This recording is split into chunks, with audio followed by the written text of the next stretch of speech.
Port-au-Prince, Haiti, a top U.S. official on Friday apologized for how Haitian migrants were treated along the U.S. Mexico border, saying it's not how border officials or the Department of Homeland Security behave. The comments from Juan Gonzalez, the U.S. National Security Council's senior director for the Western Hemisphere, came during a two-day official visit to Haiti to talk with local leaders about migration and other issues. "I want to say that it was an injustice, that it was wrong," he said. "The proud people of Haiti and any migrant deserve to be treated with dignity." The U.S. government recently came under fire for its treatment of Haitian migrants, with images showing men on horseback, corralling Haitian asylum seekers.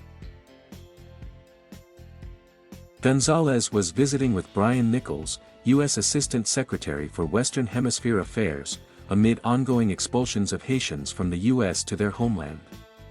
Since September 19, the U.S. has expelled some 4,600 Haitian migrants from Del Rio, Texas on 43 flights, according to the Department of Homeland Security. U.S. Ambassador to Haiti Michelle Sisson, right, talks with National Security Council Senior Director for the Western Hemisphere Juan Gonzalez, as Assistant Secretary for Western Hemisphere Affairs Brian Nichols speaks during a news conference at the U.S. Embassy, in Port-au-Prince, Haiti, Friday, October 1, 2021. Gonzalez said the gathering of migrants along the border is a public health emergency and warned those who are thinking of leaving not to risk their lives. "The danger is too great," he said. Gonzalez and Nichols previously met with Haitian Americans and Cuban Americans in Miami on Wednesday and with Haitian Prime Minister Ariel Henry, members of the civil society and political leaders in Haiti on Thursday to talk about migration, public safety, the pandemic, and efforts to help those affected by the 7.2 magnitude earthquake that struck the country's southern region in mid-August. Nichols said that during their visit, they heard many people talk about the challenges that Haiti faces, noting that there's a surprising amount of agreement on potential solutions.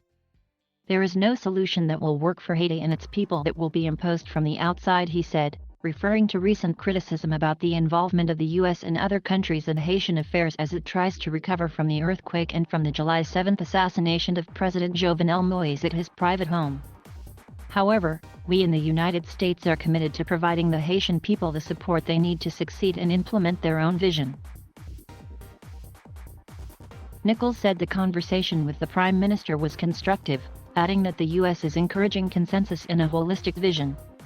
"The future of Haiti depends on its own people," he said. "The United States is committed to working with the people of Haiti to support as they work to bring prosperity and security back to their country."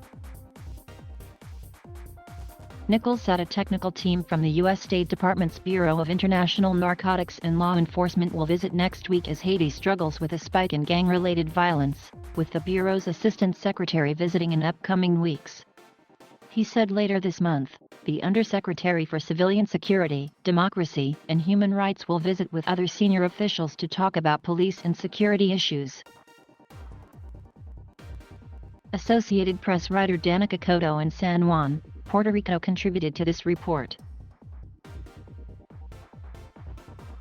Thank you for watching. Please subscribe,